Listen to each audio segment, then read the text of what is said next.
اما بعد فاعوذ باللہ من الشیطان الرجیم بسم اللہ الرحمن الرحیم لیس البر ان تولوا وجوہکم قبل المشرق والمغرب ولکن البر من آمن باللہ والیوم الآخر والملائکۃ والکتاب والنبیین وآتى المال على حبه ذوي القربى واليتامى والمساكين وابن السبيل والسائلين وفي الرقاب وأقام الصلاة وآتى الزكاة والموفون بعهدهم إذا عاهدوا والصابرين في البأساء والضراء وحين البأس اولئک الذین صدقوا واولئک هم المتقون صدق اللہ العظیم رب اشرح لی صدری ویسر لی امری واحلل عقدۃ من لسانی یفقہوا قولی اللہم ربنا الہمنا رشدنا واعذنا من شرور انفسنا اللہم وفقنا لما تحب وترضى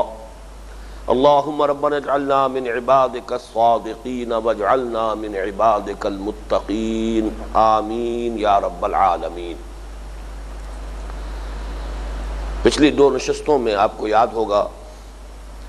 کہ ہم نے سورہ بقرہ کی آیت نمبر 177 جسے ہم نے آیہ بر کا عنوان دیا ہے اس کا لفظی ترجمہ بھی کر لیا تھا اور ایک رواں ترجمہ بھی۔ اس کے بعد اس آیہ مبارکہ کے بارے میں 4 تمہیدی باتیں ہم نے نوٹ کی۔ نمبر 1 یہ کہ یہ قرآن حکیم کی طویل ترین آیات میں سے ہے۔ اس میں آج اضافہ کر رہا ہوں دلچسپی کے لیے کہ میں نے نوٹ کیا اور گنتی کی کہ آخری پارے کی 20 صورتیں حجم میں اس ایک آیت سے چھوٹی ہیں۔ گویا کہ یہ ایک آیت قرآن حکیم کی 20 صورتوں سے زیادہ بڑی ہے اپنی حجم کے اعتبار سے۔ بہرحال اس کے حوالے سے جو بات ذہن نشین کرنی مقصود ہے وہ صرف یہ ہے کہ قرآن حکیم میں صورتوں اور آیات کی جو تعیین ہے وہ بالکلیہ ایک توقیفی امر ہے، یعنی حضور کے بتانے پر موقوف ہے۔ اس میں کسی گرامر کے اصول، کسی منطق کے اصول، کسی بیان کے اصول کا کوئی دخل نہیں ہے، یہ کسی کا اجتہاد نہیں۔ دوسری بات یہ کہ یہ بھی قرآن حکیم کی ایک نہایت جامع آیت ہے اپنے مضمون کے اعتبار سے، اور مطالعہ قرآن حکیم کے جس منتخب نصاب کا سلسلے وار درس ان مجالس میں ہو رہا ہے اور جس کا کہ نقطہ آغاز ہے سورۃ العصر، واقعہ یہ ہے کہ اس کا موضوع ترین درس نمبر 2 یہ آیت مبارکہ ہے، اس لیے کہ سورۃ العصر میں لوازم نجات یا شرائط فلاح 4 بیان ہوئی۔ اس ایک آیت میں ان میں سے 3 کا صراحتاً ذکر ہے، نہ صرف ذکر ہے بلکہ ان میں سے ہر ایک کی تھوڑی تھوڑی سی تفصیل بھی ہے۔ چوتھی چیز وہ ہے کہ صراحتاً مذکور نہیں ہے لیکن یہ کہ انڈرسٹوڈ ہے، محذوف ہے، مقدر ہے۔ چنانچہ آپ نے دیکھا کہ سورۃ العصر کا ایک لفظ آمنو الا الذین آمنو، اس نے یہاں شکل اختیار کی من آمن باللہ والیوم الآخر والملائکۃ والکتاب والنبیین۔ گویا کہ سورۃ العصر میں ایمان کی حیثیت ایک ایسی بند کلی کی تھی جس میں پتیاں تو تھیں لیکن چونکہ ابھی کلی کھلی نہیں تھی لہذا وہ پتیاں نمایاں نہیں، وہ 5 پتیاں یہاں نمایاں ہو گئی، ایمان اللہ پر، یوم آخر پر، فرشتوں پر، کتابوں پر، نبیوں پر۔ اسی طرح سورۃ العصر میں عمل صالح ایک جامع عنوان ہے، یہاں اس کے 3 ذیلی عنوانات ہمارے سامنے آ رہے ہیں۔ سب سے پہلے انسانی ہمدردی اور خدمت خلق کا عنوان، وآتى المال على حبه ذوي القربى واليتامى الى الاخر۔ دوسرا عبادات کا عنوان، واقام الصلاة وآتى الزکاة۔ تیسرا معاملات انسانی کے ذیل میں اہم ترین اور بنیادی، سب سے زیادہ بنیادی شے ایفاء عہد، جس سے کہ واقعہ یہ ہے کہ تمام بین الانسانی معاملات جو ہے ان کی سٹریم لائننگ ہو جائے گی اگر انسان اس کی پابندی کر لے۔ یہاں بھی میں نے تشبیہ دی تھی کہ جیسے کوئی تناور درخت ہو، اس کا بڑا تنا 3 شاخوں میں تقسیم ہو جائے، بالکل وہی شکل یہاں پر ہے۔ اور اس کے حوالے سے وہ الفاظ بھی اگر ہم نوٹ کر لیں کہ حضور صلی اللہ علیہ وسلم نے بھی دین کو، حاضل امر کو تعبیر کیا ہے، ایک جڑ ہے ایک اس کا تنا ہے اور ایک پھر اس کے اوپر اس کی چوٹی ہے. تو یہاں وہ تنا جو ہے وہ 3 حصوں میں تقسیم ہوا ہے. اسی طریقے سے صبر کا معاملہ سورۃ العصر میں وہ ایک لفظ ہے وَتَوَاصَوْا بِالصَّبْرِ. یہاں صبر کے 3 مواقع واضح کر دیے گئے. فقر و فاقہ میں صبر اور تکلیف میں صبر. تکلیف میں دونوں چیزیں شامل ہوں گی، جسمانی اذیت بھی اور ذہنی کوفت بھی. اور سب سے بڑھ کر صبر میدان جنگ میں پامردی، ثبات، جان ہتھیلی پر رکھ کر جان کی بازی کھیلنا. گویا کہ تینوں چیزیں جو ہیں ان کی تھوڑی سی تفصیل اس آیت مبارکہ میں وارد ہو گئی. چوتھی چیز تواصوا بالحق، جیسا کہ میں نے عرض کیا مقدر ہے، اس پر آج گفتگو ہوگی انشاءاللہ. تیسری بات ہم نے نوٹ کی تھی کہ اس آیت مبارکہ کا موضوع کیا ہے. تو ترجمے ہی سے یہ بات واضح ہو گئی کہ نیکی کے ایک محدود اور سطحی تصور کی نفی سے بات شروع ہوئی اور پھر نیکی کا ایک جامع تصور سامنے لایا گیا. نیکی حقیقت میں ہے کیا، اس کی روح کیا ہے،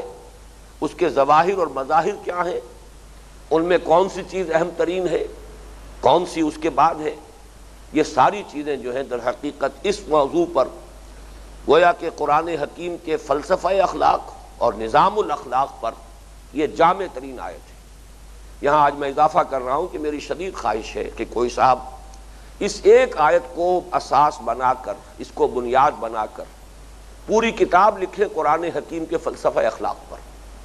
بدقسمتی سے ہمارے ہاں متکلمین میں سے جن حضرات نے فلسفہ اخلاق کو اپنا موضوع بھی بنایا ہے،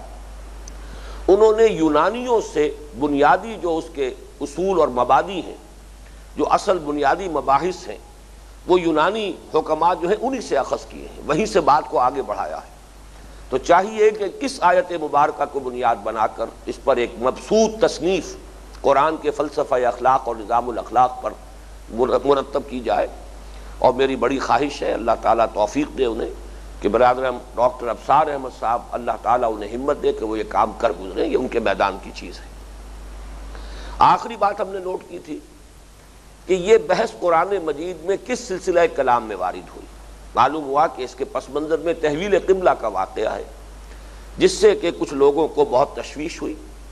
اور جسے دشمنوں نے پھر ایکسپلائٹ کیا. یہود نے اس کا ایک بہت بڑا سکینڈل بنا لیا اور حضور کے خلاف مخالفانہ پروپیگنڈے کی بنیاد بنا لیا. اس میں جو وضاحتیں اس سے پہلے ہوئی، سورہ بقرہ کے 14ویں رکوع میں بنیادی آیت آ گئی تھی وَلِلَّهِ الْمَشْرِقُ وَالْمَغْرِبُ فَأَيْنَمَا تُوَلُّوا فَثَمَّ وَجْهُ اللَّهِ. پھر اس کے بعد 2 رکوع 17واں اور 18واں رکوع سورہ بقرہ کا اسی موضوع پر. اس کے بعد اگر کوئی پھر بھی کسی کے طبیعت میں، کسی کے ذہن میں کوئی اثر باقی رہ گیا، کوئی ریزیڈول ایفیکٹ، تو گویا کہ موپنگ اپ آپریشن کے طور پر اور آخری کلین اپ آپریشن کے طور پر یہ آیت مبارکہ سامنے آئی کہ اچھی طرح سمجھ لو کہ نیکی کا اصل تعلق ظواہر اور مظاہر سے نہیں ہے. اگرچہ مظاہر کی اہمیت اپنی جگہ ہے، لیکن یہ کہ نیکی کا اصل تعلق ظواہر سے نہیں، بلکہ وہ تو در حقیقت ایک روح باطنی ہے جو پوری انسانی شخصیت میں سرایت کر کے اسے ایک خاص رنگ میں رنگ دیتی ہے. اس کے بعد ہم نے یہ دیکھا کہ اس آیت مبارکہ کا تذکر بالقرآن کی سطح پر اس کا حاصل کیا ہے، لب لباب کیا ہے. چند الفاظ میں بیان کیا جائے تو وہ یہ ہے کہ ہماری ایک مجبوری ہے، انسانوں کی ایک مجبوری ہے، جس کی ایک مثال ہے کہ ایمان جو ہے وہ ایک مخفی حقیقت ہے جو دل میں ہوتا ہے، لیکن ہم مجبور ہیں کہ اس کا فیصلہ کریں انسان کے قول پر. اقرار باللسان کی بنیاد پر دنیا میں طے ہوگا کہ کون مسلمان ہے کون مسلمان نہیں ہے، حالانکہ ایمان تو اصل میں ایک باطنی حقیقت ہے. بالکل اسی طریقے سے ہماری ایک مجبوری ہے کہ ہم اعمال کے ظاہر کے اعتبار سے حکم لگاتے ہیں یہ نیکی کا کام ہے، یہ برا کام ہے، یہ خیر ہے، یہ شر ہے، یہ بھلائی ہے، یہ برائی ہے. پھر اس کا ایک دوسرا نتیجہ بھی ہے کہ پھر ایک ہی شخص کے اندر ہم یہ بھی کہیں گے اس کے یہ کام تو نیکی کے ہیں، بڑے اچھے ہیں، بہت عمدہ ہیں، اور فلاں فلاں چیزیں اس میں بری ہیں. حالانکہ ذرا غور کیجئے تو ظاہر بات ہے کہ انسانی شخصیت تو ایک حیاتیاتی اکائی ہے، وہ ایک انٹیگریٹڈ ہول ہے. اگر تو اس میں نیکی کی روح ہے تو اس کے سارے مظاہر نیکی کے ہونے چاہیے. اگر اس میں برائی ہی کا جذبہ ہے تو پھر اس سے سب برائی ہی ظہور میں آنی چاہیے. آج میں سوچ رہا تھا تو اس کی بڑی خوبصورت مثال یہ ہے کہ آم کا درخت تو پھر آم ہی کا درخت ہے، اس کی لکڑی بھی آم کے درخت کی ہے، اس کے پتے بھی اپنے خاص ہیں، اور اس میں پھر آم ہی لگے گا۔ اس میں کہیں ایسا نہیں ہو سکتا کہ کچھ حصے میں آم لگے ہوئے ہوں، کچھ حصے میں نیبو لگے ہوئے ہوں، یا کسی میں کچھ اور کوئی کڑوا پھل لگا ہوا، یہ تو انہونی بات ہے۔ تو انسانی شخصیت تو در حقیقت اسی اعتبار سے ایک وحدت ہے، ایک انٹیگریٹڈ ہول ہے۔ لیکن ہماری مجبوری ہے کہ ہم چونکہ باطن میں جھانک کر نہیں دیکھ سکتے، لہذا ہم ظاہر پر فیصلہ کریں گے، اور ظاہر کے اعتبار سے ایک ہی انسان کی کچھ چیزوں کو ہم کہیں گے کہ یہ نیکیاں ہیں، بھلائیاں ہیں، خیر ہے، اچھائی ہے، اور اسی کے کسی اور فعل کو ہم کہیں گے یہ برا کام ہے جو اس نے کیا۔ یہ آیت مبارکہ ہمیں بتا رہی ہے کہ ظواہر سے تعلق نہیں ہے اصل نیکی کا، بلکہ نیکی کی ایک روح باطنی ہے، وہ ہے ایمان، ایمان حقیقی۔ وہ جب کسی کے باطن میں سرایت کر جاتا ہے تو اس سے اس کا پورا وجود ایک خاص رنگ میں رنگا جاتا ہے، جس کے لیے بہترین لفظ ہوگا اسی سورہ بقرہ کے 16ویں رکوع میں جو آیا ہے، صبغۃ اللہ ومن احسن من اللہ صبغہ، اللہ کا رنگ۔ اس کی پوری شخصیت جو ہے، اس کی ایک کردار نگاری اس آیت مبارکہ میں کر دی گئی ہے۔ اس میں انسانی ہمدردی کا مادہ ہوگا، وہ رقیق القلب ہوگا، وہ دوسروں کو دکھ میں دیکھ کر تڑپ اٹھے گا، جس کے ساتھ جو خیر بھلائی کر سکتا ہو کر گزرے گا، اپنے رب کے جو حقوق ہیں انہیں بھی ادا کرے گا، انسانوں کے ساتھ جو معاملات ہیں انہیں بھی راستی پر استوار کرے گا، جو معاہدہ کرے گا اسے پورا کرے گا۔ پھر یہ کہ خاص طور پر خیر کے لیے، بھلائی کے لیے صبر و مصابرت کا مظاہرہ کرے گا۔ یہ تمام چیزیں جو ہیں در حقیقت، پھر میں وہی لفظ استعمال کر رہا ہوں کہ ایک انٹیگریٹڈ ہول ہے، یہ ایک مربوط شخصیت ہے انسانی، یہ ہے نیکی حقیقت میں۔ تو اس طرح ہمارے سامنے نیکی کی اصل حقیقت جو ہے بڑے ہی چند الفاظ میں لیکن نہایت جامعیت کے ساتھ آ گئی۔ اس کے بعد پھر ہم نے تدبر قرآن کی سطح پر ایک ایک حصے پر گفتگو شروع کی تھی۔ لیس البر ان تولوا وجوہکم قبل المشرق والمغرب، اس کے حوالے سے اہم بات یہ کہ ترجمہ یہ نہیں ہوگا کہ یہ کوئی نیکی کا کام نہیں ہے کہ تم اپنے چہرے مشرق اور مغرب کی طرف پھیر دو، بلکہ یہ ہے کہ یہی نیکی نہیں ہے، کل نیکی یہی نہیں ہے، نیکی یہی نہیں ہے، نیکی اس میں منحصر نہیں ہے، اصل نیکی یہ نہیں ہے۔ یہ ہے در حقیقت کہ جو اس کا صحیح ترجمہ ہے، اس لیے کہ ظاہر بات ہے کہ عبادات کے ضمن میں اور بھی شریعت کے جو احکام ہیں ان کے ضمن میں جو ان کی ظاہری صورتیں ہیں وہ بھی اہمیت کی حامل ہیں، اور ان کا بھی اہتمام کرنا ہوگا۔ صلو کما رأیتمونی اصلی۔ البتہ یہ کہ جو رہنمائی مل رہی ہے وہ یہ ہے کہ اصل توجہ کو مرکوز ہونا چاہیے روح اعمال پر، نیکی کی باطنی روح پر۔ اسی طریقے سے اب جو آخری بحث تھی جس پر گفتگو ہو رہی تھی پچھلی نشست میں، ابھی مکمل نہیں ہوئی تھی، وہ یہ کہ وَلَٰكِنَّ الْبِرَّ، اور یہاں میں نے عرض کیا تھا کہ برو کا ایک لفظ جو ہے محذوف ہے، وَلَٰكِنَّ الْبِرَّ بِرُّ مَنْ آمَنَ بِاللَّهِ وَالْيَوْمِ الْآخِرِ وَالْمَلَائِكَةِ وَالْكِتَابِ وَالنَّبِيِّينَ۔ حقیقی نیکی تو اس کی ہے جو ایمان لایا اللہ پر اور یوم آخر پر اور فرشتوں پر اور کتابوں پر اور نبیوں پر۔ اس میں ایمان باللہ اور ایمان بالآخرہ یہ تو نیکی کے لیے جو بنیاد ہے، جو موٹیویٹنگ فورس ہے، فاؤنڈیشن، راک فاؤنڈیشن، بڑی مضبوط بنیاد فراہم کرتے ہیں۔ اس ایمان سے وہ جذبہ محرکہ ملتا ہے کہ انسان نیکی کیوں کرے، شر سے کیوں بچے، برے کام کیوں نہ کرے، خواہ اس میں اسے فائدہ ہو رہا ہو فوری طور پر، بھلے کام کیوں کرے خواہ اس میں انہیں فوری طور پر نقصان ہو رہا ہو۔ اس کے لیے جو موٹیویٹنگ فورس ہے وہ ہے ایمان کی فورس۔ اور دوسری طرف ایمان بالرسالت، اس لیے کہ فرشتوں پر ایمان کہ جو وحی کے لانے والے ہیں، کتابوں پر ایمان جو وحی کا ریکارڈ ہے، اور نبیوں پر ایمان جن پر وحی آئی، ان تینوں کو جمع کر لیجئے تو یہ ایمان بالرسالت ہے۔ ایمان بالرسالت کا تعلق نیکی کی اس بحث کے ساتھ یہ ہے کہ یہ نیکی کی اس روح کو ایک پیکر عطا کرتا ہے، اس سے وہ افعال و اعمال کی صورتیں ہمیں ملتی ہیں۔ نماز پڑھو، کیسے پڑھو، صلو کما رأیتمونی اصلی، فلاں کام کرنا ہے کس طور سے کرو، جیسے کہ محمد الرسول اللہ صلی اللہ علیہ وسلم نے کیا۔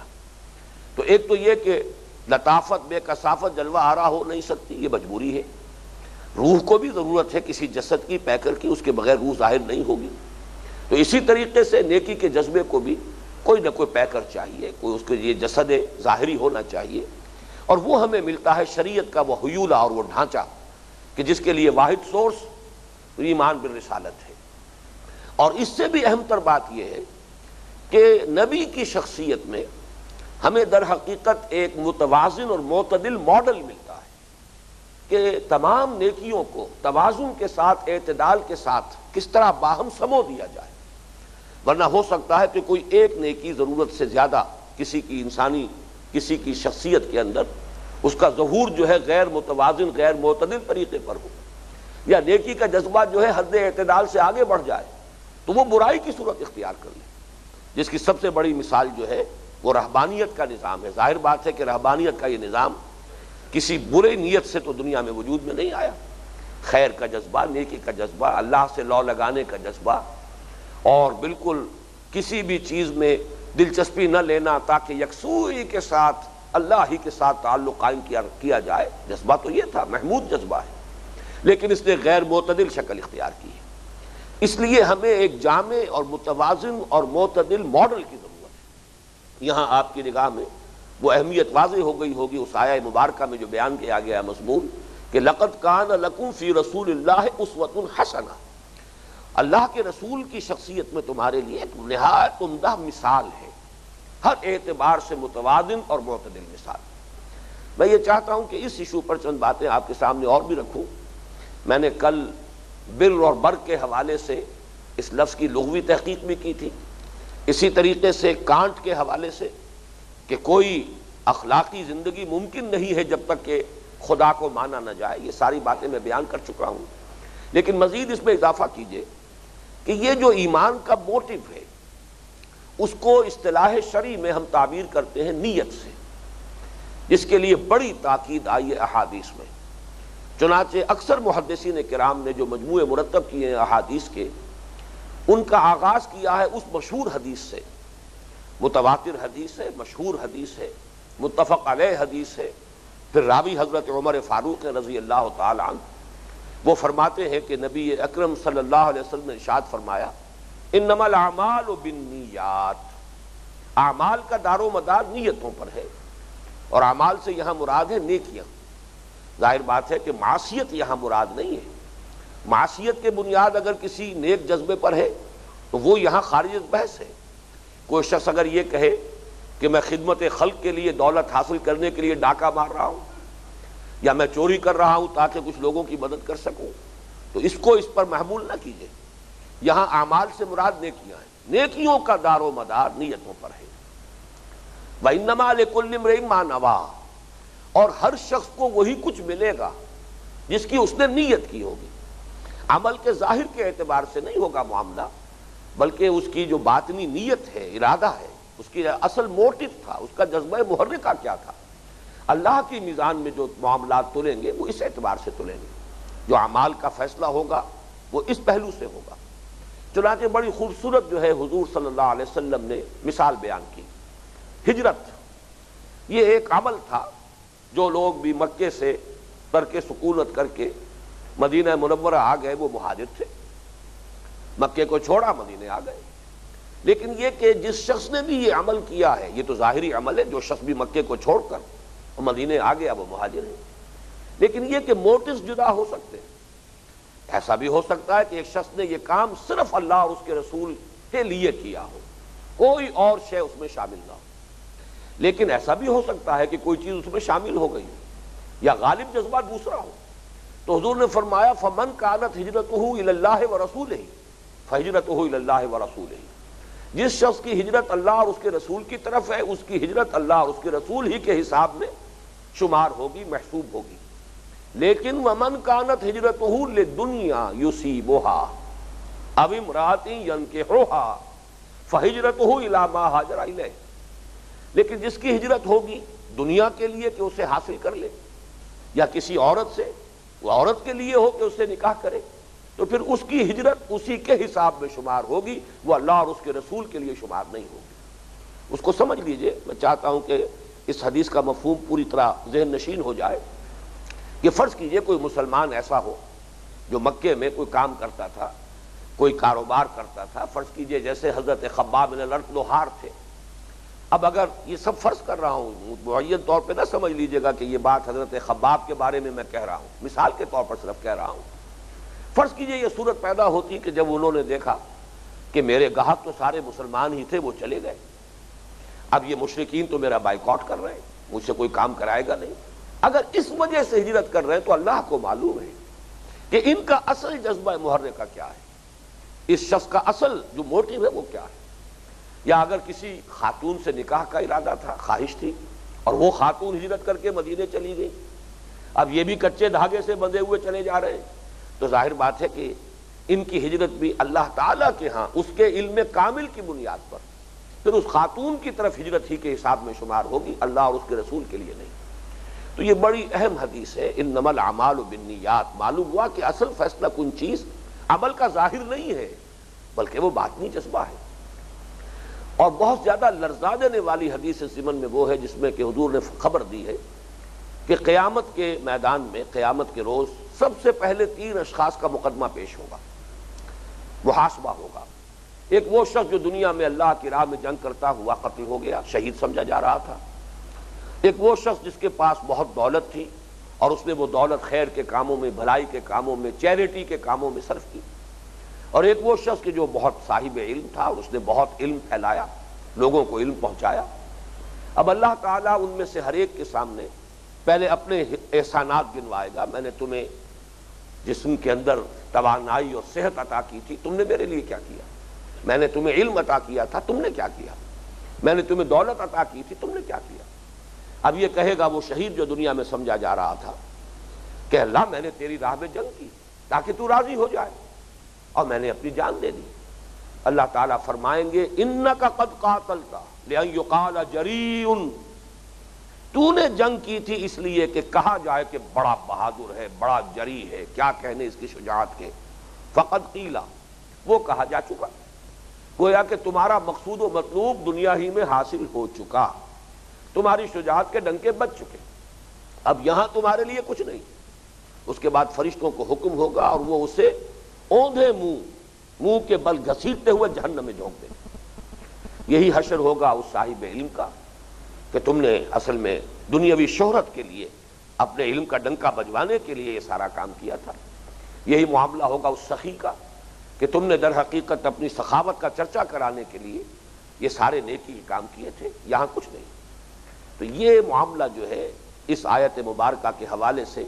کہ در حقیقت نیکی جو ہے اس کی شرط اول ہے ایمان، اور ایمان ہے کہ جو صحیح نیت عطا کرتا ہے، جو صحیح موٹیویٹنگ فورس عطا کرتا ہے۔ اس معاملے میں ایک واقعہ جو ہے جس کو کہا جائے گا کہ اس مسئلے پر وہ حرف آخر ہے، اگرچہ سند کے اعتبار سے اس کا کیا درجہ ہے اس کی میں نے تحقیق نہیں کی ہے، اگر یہ سند کے اعتبار سے پختہ نہیں ہے تو بھی سمجھیے کہ ایک ضرب المثل کے درجے میں وہ بات بیان کر دی جائے تو کوئی حرج نہیں ہے بات کو واضح کرنے کے لیے۔ مثال کے طور پر حضرت علی کے بارے میں یہ واقعہ بیان ہوتا ہے کہ ایک جنگ میں دو بدو مقابلہ ہوا ایک کافر سے، اور حضرت علی اس پر غالب آ گئے، اسے پچھاڑ کر اس کے سینے پر سوار ہو گئے اور اب اپنا خنجر اس کے سینے میں بھونکنا چاہتے تھے کہ اس نے منہ پر تھوک دیا حضرت علی کے رضی اللہ تعالیٰ عنہ۔ اس پر حضرت علی اس شخص کو چھوڑ کر علیحدہ ہو کر کھڑے ہو گئے۔ وہ شخص حیران ہوا کہ میں نے تو ان کی ذاتی انسلٹ بھی کی ہے، میں بالکل ان کے قابو میں آ چکا تھا، اوور پاور ہو چکا تھا، لیکن یہ کہ میں نے آئی ایڈڈ فیول ٹو فائر اور یہ مجھے چھوڑ کر علیحدہ ہو گئے۔ اس نے سوال کیا کہ ایسا کیوں ہوا؟ حضرت علی نے فرمایا کہ میری تم سے کوئی ذاتی پرخاش نہیں، کوئی ذاتی جھگڑا نہیں، کوئی میں اپنے کسی نفس کے انتقام کے جذبے کے تحت تمہیں قتل نہیں کر رہا تھا، میں نے اس جنگ میں حصہ لیا صرف اللہ کے لیے، اللہ کی رضا جوئی کے لیے، اور میں تمہیں قتل کر رہا تھا صرف اللہ کی رضا جوئی کے لیے۔ لیکن جب تم نے میرے منہ پر تھوکا تو میرے اندر ایک عزت نفس کی بنیاد پر ایک انتقامی جذبہ بھی پیدا ہوا۔ اب اگر میں تمہیں قتل کرتا تو یہ صرف اللہ کے لیے نہ ہوتا بلکہ اپنے نفس کے انتقام کے لیے ہوتا، اور اس کے لیے میں تیار ہوں۔ اگر یہ واقعہ صحیح ہے تو واقعہ یہ ہے کہ یہ پھر حضور صلی اللہ علیہ وسلم کی تربیت اور تعلیم، یہ اس کا شاہکار واقعہ ہونا چاہیے۔ واقعہ یہ کہ جنگ جو ہے یہ تو ایک اشتعال کی کیفیت ہوتی ہے، جذبات اپنے عروج پر ہوتے ہیں، اس حالت میں بھی اگر کوئی انسان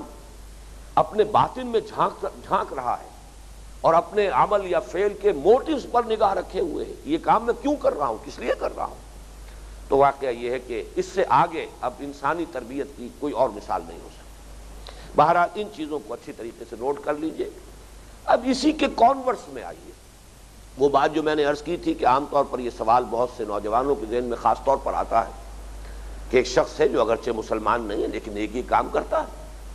بڑے بڑے فاؤنڈیشنز قائم کیے، بہت بڑے بڑے ادارے قائم کر دیے، آخر ان کا کیا معاملہ ہوگا؟ تو پہلا تو ہمیں یہ تجزیہ کرنا چاہیے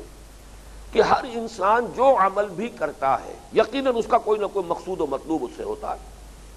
یہ تو صرف دیوانہ انسان ہوگا، پاگل ہوگا، جس کا ذہنی توازن ٹھیک نہ ہو کہ وہ عبث کام کر رہا ہو، بے مقصد کام کر رہا ہو، کوئی نہ کوئی مقصود تو ہے۔ اگر اللہ پر اس کا ایمان نہیں ہے تو نیکی کرنے والا آخر کوئی مقصود تو اس کا ہے۔ اگر آخرت پر اس کا ایمان نہیں ہے تو کوئی تو اپنے اس فعل اور اس عمل کا کہیں اسے بدلہ درکار ہے۔ یہ مقصود و مطلوب اگر ایمان باللہ اور ایمان بالآخرت نہیں ہے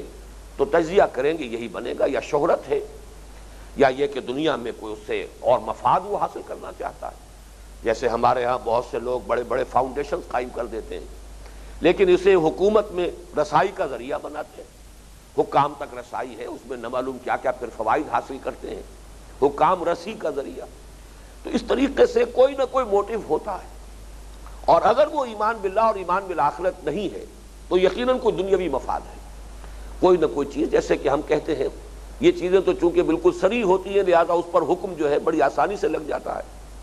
کہ ایک شخص کو دیکھ رہے ہیں کہ وہ امیر آدمی ہے، لکھ پتی ہے، کروڑ پتی ہے، لیکن اب وہ جھونپڑیوں میں جا رہا ہے، غریبوں کی جھونپڑیوں میں، اور وہ بڑے میلے کچیلے بچوں کو بھی اٹھا رہا ہے، پیار کر رہا ہے، سب کو معلوم ہے، سب زیر لب مسکرا رہے ہیں کہ یہ کام اس لیے کر رہا ہے کہ الیکشن آنے والا ہے اور اسے الیکشن میں حصہ لینا ہے۔ یہ کوئی خدمت خلق کا جذبہ نہیں ہے، یہ تو ایک کاروبار ہے۔ اس اعتبار سے دنیا میں کوئی نہ کوئی مقصود ہوتا ہے۔ البتہ اس میں ایک استثناء ہوگا، ہو سکتا ہے کہ کچھ لوگ ایسے ہوں سلیم الفطرت، ان میں نیکی کا جذبہ جو ہے ان کی فطرت کی بنیاد پر موجود ہے، اور ایمان وہ صرف اس لیے نہ لائے ہوں کہ ان تک ایمان کی دعوت نہ پہنچی ہو، ورنہ یہ کہ ان کے اندر اجمالاً اللہ تعالیٰ کا بھی ایمان ہو، اللہ کو مانتے ہو، کسی نہ کسی ایسی ہستی پر ان کا یقین ہو کہ جو اس کائنات کی خالق ہے، کسی درجے میں وہ اس کو بھی تسلیم کرتے ہو کہ موت کے بعد زندگی ہے اور بدلہ ہے، جزائے اعمال ہے۔ یہ انشاءاللہ ہمارا جو درس نمبر 3 ہے اس منتخب نصاب کا، اس میں یہ چیز تفصیلاً زیر بحث آئے گی کہ نبوت کے بغیر بھی اور نبی پر کسی نبی پر ایمان لائے بغیر بھی فطرت صالحہ انسان کے اندر جو ہے وہ بعض چیزوں تک انسان کو پہنچا دیتی ہے۔ تو گویا کہ یہ شخص اپنی ان دو بنیادوں پر کہ کسی نہ کسی درجے میں خدا پر بھی اس کا ایمان ہے، اعتقاد ہے، چاہے وہ حضور پر ایمان نہیں لایا ہے، چاہے وہ نبیوں کا ماننے والا نہیں ہے، لیکن خدا کا اجمالی ایمان، اور اسی طریقے سے کوئی جزائے اعمال کا اس کا عقیدہ، اور یہ کہ زندگی کے بعد، موت کے بعد بھی کوئی زندگی ہے۔ اگر یہ دو چیزیں ہیں تو پھر یہ ہے کہ اس کے اعمال بشرطے کہ اس تک ایمان کی دعوت پہنچائی نہ گئی ہو۔ اگر ایمان کی دعوت پہنچی اور اس نے رد کر دی، اس کا مطلب ہے some thing is wrong some where. پھر یہ کہ اس کی شخصیت کے اندر کہیں نہ کہیں کوئی کجی ہے، کوئی ضد ہے، کوئی ہٹ درمی ہے، کوئی نہ کوئی تکبر ہے، کوئی تعصب ہے، یہ چیزیں جو ہے حائل ہو رہی ہیں۔ اس سے جو ہے وہ زیرو سے ضرب کھا جائے اس کی ساری نیکی، یہ دوسری بات ہے۔ لیکن اگر ایسی استثنائی صورت ہو کہ اس کی فطرت صالح ہے اور اجمالاً خدا پر اور آخرت پر بھی اس کا کوئی عقیدہ ہے اور پھر وہ نیکی کے کام کر رہا ہے، تو یہ ایک استثنائی کیفیت ہوگی۔ باقی اس کو علیحدہ رکھ دیجئے تو باقی جو بھی لوگ ایمان نہیں رکھتے اور کوئی نیکی کے کام کر رہے ہیں ان کا تجزیہ کریں گے تو کوئی نہ کوئی دنیاوی مفاد، کوئی شہرت حاصل کرنا یا کوئی اور کسی اعتبار سے مراعات حاصل کرنا،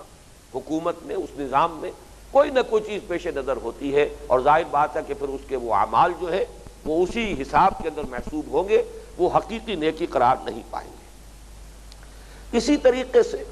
اس نیکی کے بحث میں ایمان کا جو دوسرا حصہ میں نے عرض کیا تھا، ایمان بالرسالت، اس کی اہمیت جو ہے میں چاہتا ہوں کہ مزید اس کے ضمن میں ایک حدیث آپ کو سنا دوں۔ یہ بخاری کی روایت ہے،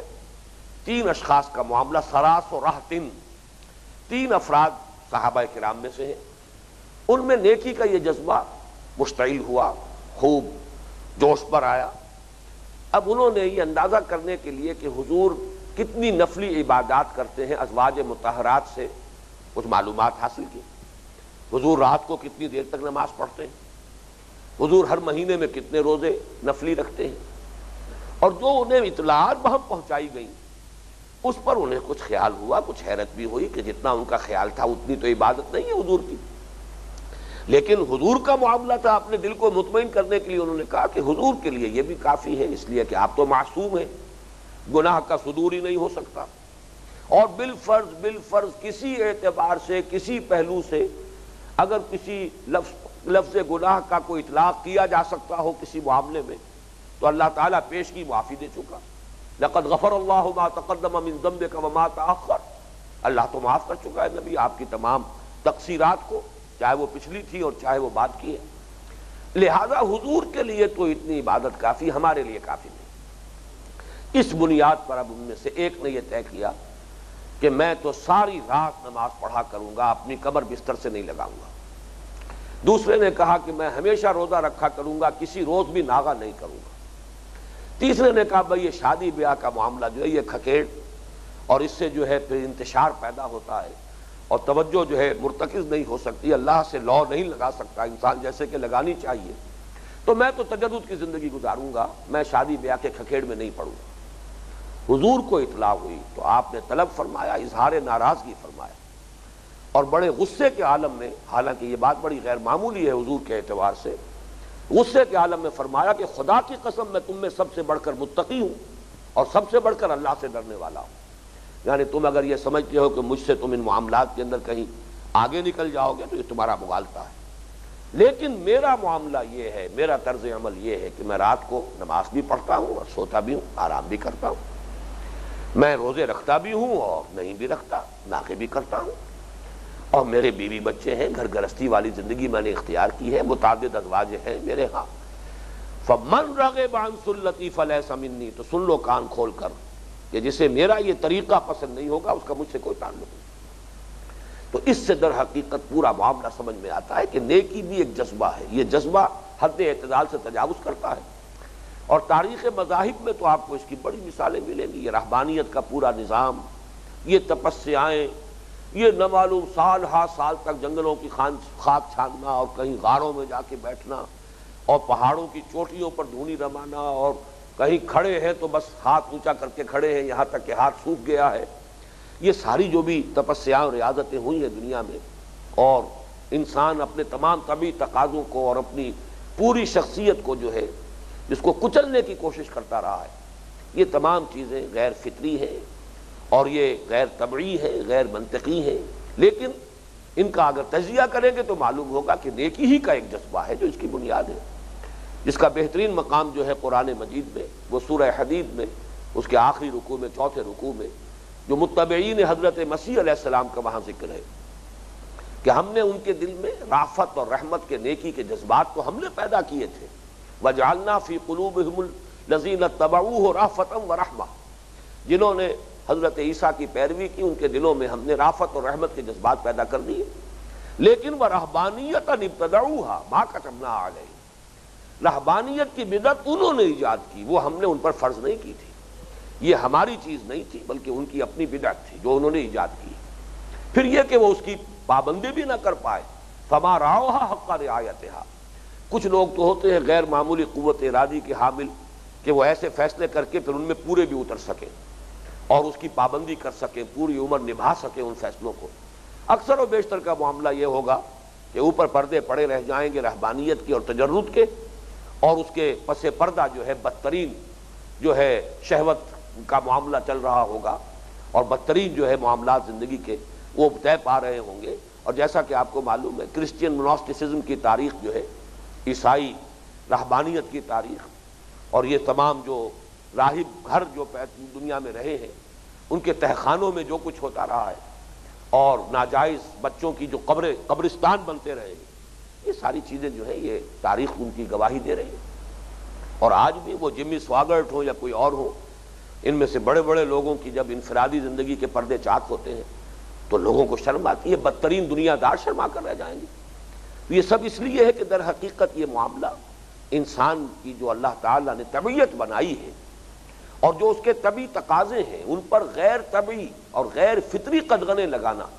یہ ہے کہ جو نیکی ہی کے جذبے کا ایک حد اعتدال سے تجاوز ہے، جس کا یہ نتیجہ نکلا ہے۔ اس اعتبار سے نیکی کی اس بحث میں ایمان کا معاملہ اہم ترین ہے۔ وَلَٰكِنَّ الْبِرَّ مَنْ آمَنَ بِاللَّهِ وَالْيَوْمِ الْآخِرِ، کوئی عمل ظاہر کے اعتبار سے کتنا ہی نیکی کا عمل نظر آتا ہو، حقیقتاً نیکی نہیں ہے اگر وہ خالصتاً لوجہ اللہ نہیں کیا گیا، اور اگر اس کا اجر و ثواب صرف آخرت میں مطلوب نہیں۔ یہ دو شرطیں پوری ہوں گی، اگر دنیا میں بھی اس کا کوئی اجر و ثواب یا کوئی بدلہ مطلوب ہے تو پھر وہ نیکی نہیں ہے۔ کسی اور کی رضا جوئی کے لیے ہو رہا ہے، کسی اور کو خوش کرنے کے لیے ہو رہا ہے، اللہ کے لیے نہیں، تو وہ نیکی نہیں ہے، خواہ ظاہر کے اعتبار سے وہ کتنا ہی نیکی کا عمل ہو۔ اسی طریقے سے اس نیکی کی روح کو ایک نہایت حسین، متوازن، معتدل پیکر جو ہے وہ ہمیں عطا کیا ہے اللہ تعالیٰ نے محمد الرسول اللہ صلی اللہ علیہ وسلم کی سیرت مطہرہ کی شکل میں۔ آپ کی شخصیت مبارکہ ہے جس میں تمام عواطف و میلانات، نیکی کے تمام جذبات، اور جس کے بسا اوقات تضادات متضاد ہو جاتے ہیں تقاضے، ان سب کو سمونا کامل توازن کے ساتھ، یہ ہے کہ جو ہمیں نبی اکرم صلی اللہ علیہ وسلم کی وہ جو مثالی شخصیت ہے، لقد کان لکم فی رسول اللہ اسوۃ حسنہ، اس سے ہمیں دستیاب ہوا۔ تو آج ہم نے نیکی کی اس بحث میں ایمان کی جو اہمیت ہے، اس کا جو منطقی ربط ہے اس بحث سے، حقیقت بر کی بحث سے، آج ہم نے اس پر گفتگو کر لی ہے۔ اب اگلی نشست میں انشاءاللہ تعالی اس آیت مبارکہ میں نیکی کی اس روح کے جب انسانی شخصیت اور پیکر میں وہ سرایت کر جاتی ہے تو اس کے جو مظاہر ہیں، عملی مظاہر، اب ترتیب وار ان کے بارے میں گفتگو ہوگی۔